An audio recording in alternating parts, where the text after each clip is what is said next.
Sa gitna ng title ay agaw pansin naman si Klay Thompson dahil sa ilang kamalasang inabot nito sa gitna ng selebrasyon.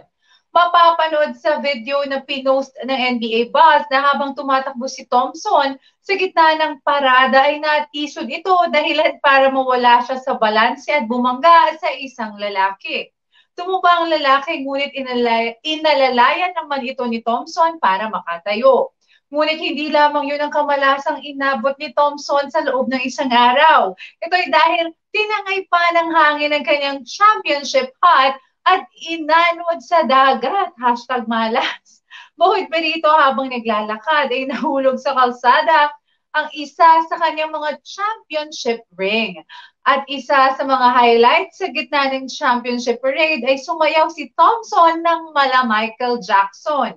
Kinabaliwan naman ng mga netizen ang mga bagay na naganap sa buhay ng basketballista sa loob ng isang